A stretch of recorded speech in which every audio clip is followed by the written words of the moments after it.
Hello, welcome to Virgo Philippines. Ayan, so ito yung reading natin for Virgo, Sun, Moon, Rising, Venus, Jupiter, Virgos. Take only what resonates. Bale, hindi ito magre-resonate sa lahat. So, kunin mo lang yung mga messages na magre-resonate sa'yo. For personal reading, Jing Tarot Reader, pakisearch na lang siya sa Facebook. Okay? So, mga gusto pong mag-subscribe, please feel free to do so. Mag-like, mag-comment. Ayan, ma-appreciate ko yung comment, guys. Kahit po heart-heart lang, smileys, malaking bagay yun sa akin. So, again, this is for Virgo, Sun, Moon, Rising, Venus, Jupiter, Virgos. Let's start your reading. By the way, this is love reading for Virgo, ha? Okay, let's start. Hopefully, makuha ko energy mo. Pero of course, this is general. Pwedeng hindi ka makarelate. Dahil maaaring hindi ko makuha ang energy mo. And roles can be reversal. Kahit sinasabi kong person mo, pwedeng ikaw to. Pag sinasabi kong ikaw, tapos nare-relate mo na person mo yun, maaaring person mo yun. Okay? Kasi, pwedeng magkapalit-palit ang roles. Six of Arrows and King of Arrows is here. Bottom of the deck is the Wheel. Okay, so for what I can see here, you're focusing on mga pagbabago. Maaring nagfo-focus ka sa pagbabago sa sarili mo. Like, might be may mga bagay kang gustong ma-achieve. Yung iba sa inyo, pwedeng, you're actually making something sa sarili mo or doing something sa sarili mo na might be, alam mong makakabuti para sa'yo. Maybe it has something to do with your health. Maybe may kinalaman sa career. This is you trying to improve yourself more and more and more each day. And then you do have here the Wheel. Okay? I feel like may mga bagay na malapit nang matapos sa'yo ngayon, which is maybe may kinalaman yun sa pagkatuto. So whatever you're trying to learn in the past, tuloy-tuloy lang yung learnings, tapos ngayon unti-unti mo nang natututunan at malapit mo nang matapos na matutunan kung ano man ito. And I feel like you are this kind of person na nakikita natin na malakas ang intuition. I can see dreams of you. I don't know if you're dreaming something about water. Okay? Nakakita ko ng maraming water dito. So, I feel like some of you are dreaming of water. So, actually, may magandang meaning yon for you. And I feel like it has something to do with abundance. Okay? And, yeah.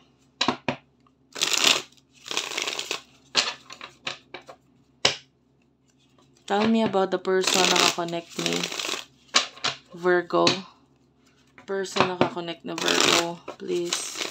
Spirit guides, angel guides for the sign of Virgo, Sun, Rising, Venus, Jupiter, Virgos. Person nakakonect na Virgo.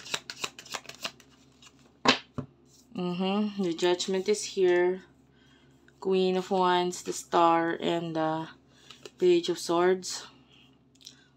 Okay. Bottom of the deck is the Hanged Man. This person, I feel like may mga bagay na gumulat sa kanya ngayon, or nitong mga nakaraan. Might be it has something to do with sa kanyang sitwasyon sa paligid niya.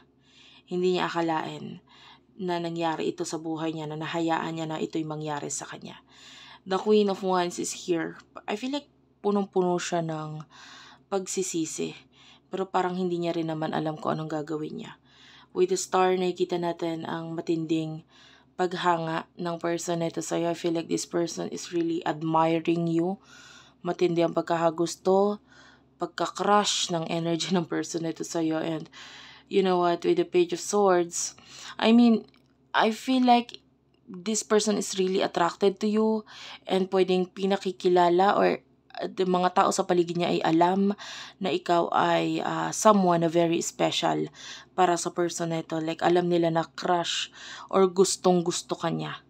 Okay, why did I say crush? Kasi medyo immature ang person na ito eh. So, anyway, this person is really waiting for you. Could be a past person or a new person, hindi naman importante yon. Sa ngayon, nakikita natin ang matinding paghanga ng taong ito sa'yo. Okay?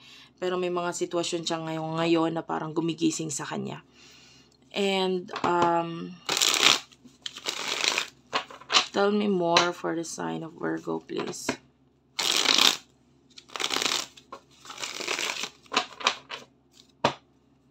For the sign of Virgo, Sun, Moon, Rising, Venus, and Jupiter Virgos, please. Spirit guides, angel guides for the sign of Virgos. Okay, you do have here the Devil, the Five of Cups. Okay.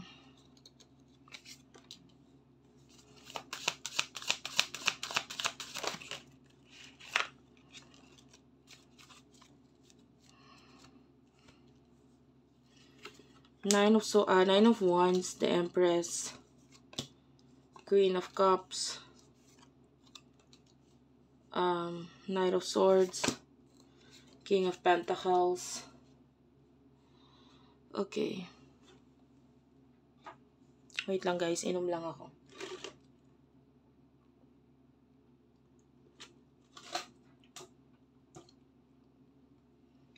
Okay. Let's talk about emotions, no?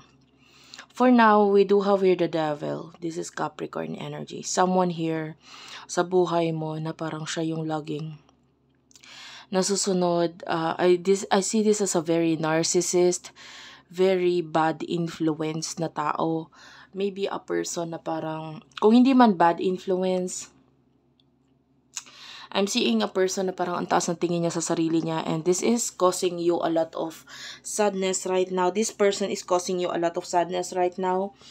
Nakakita tayo ng kalungkutan dahil dito sa taong to. This is someone na parang hindi niya like, I feel like, okay, sorry about that. May lumabas na insekto. But anyway, hindi po mawala yun, hindi maiwasan, may mga maliliit pong insects or parang ipis na maliit, no? Anyway.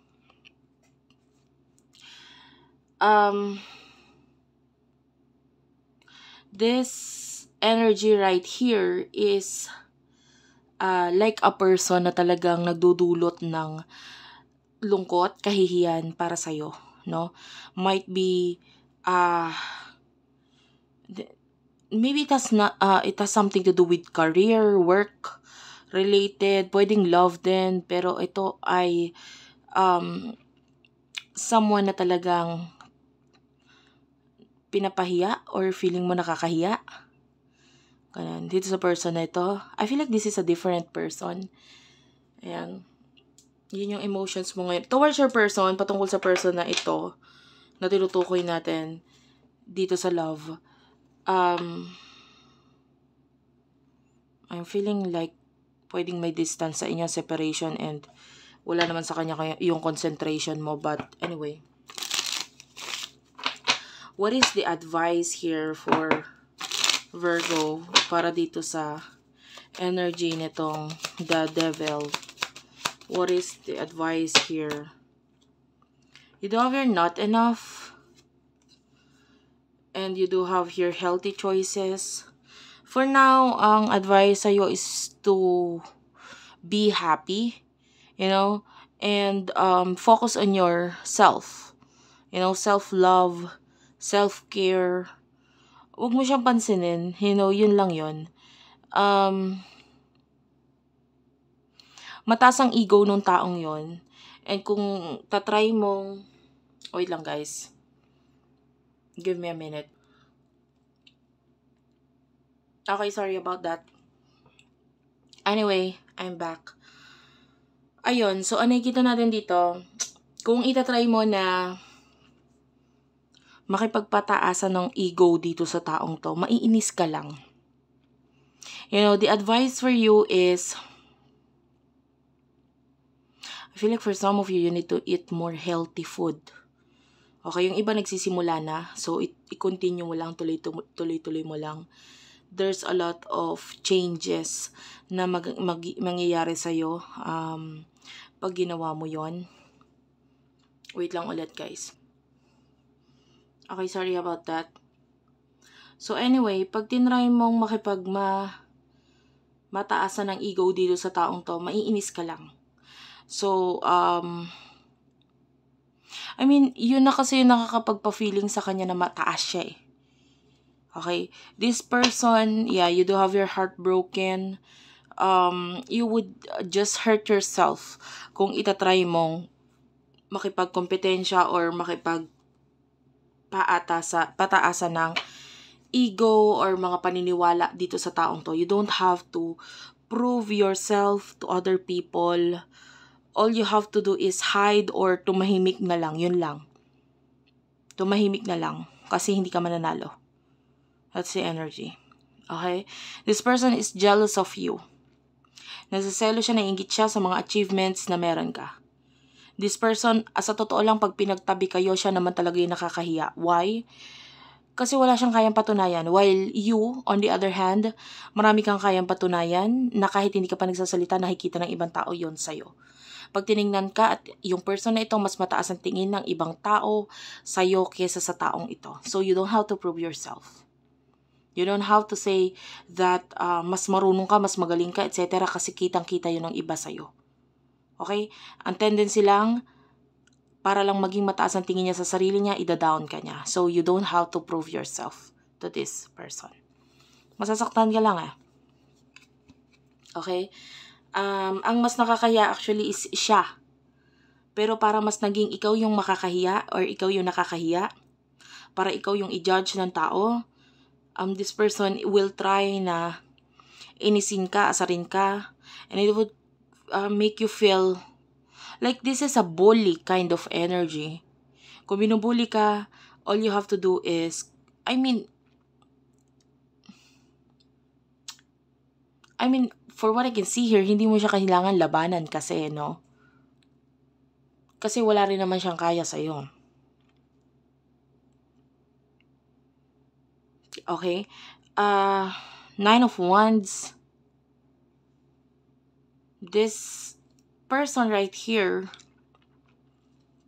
sees you as the Empress. Sobrang hangang-hanga sa itong taon.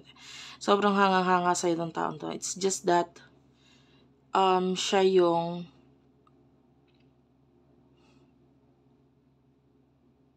umiiwas or mailap or malayo. And tell me about this person's feelings towards you. Could be dealing with another Virgo, or maybe this is your side right here dito sa kaliwa. Bottom of the deck is the Hermit. You do have your 7 of Pentacles.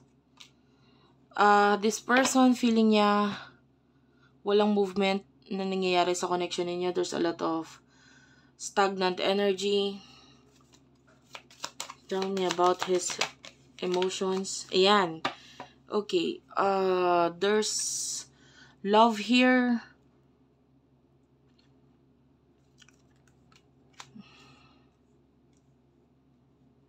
There's another person na involved dito.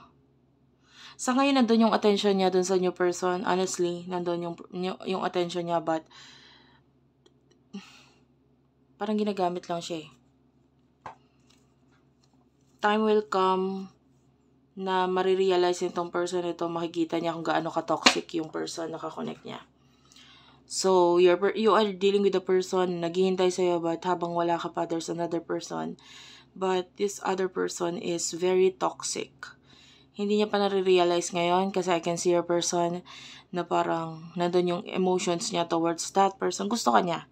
Pero yung pagmamahal ay maaaring nararamdaman niya ngayon doon sa person na kakonect niya. Pero marirealize niya na itong person na ito is ginagamit lang siya. So, what will happen in the near future for you, Virgo?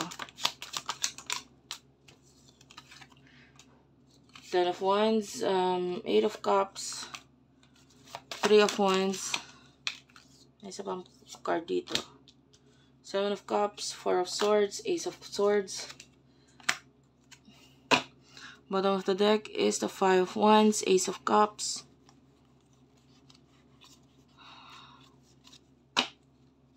So in the near future, nakakita tayo dito ng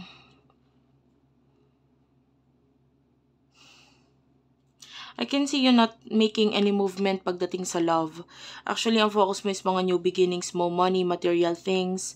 And in the near future, may mga bagay na kusang dadating sa'yo, babagsak sa'yo. Like, it's a blessing. Sunod-sunod na mga new beginnings for you. Pero sabi ko nga, these are like ideas na maaaring unti-untiin mong gawin.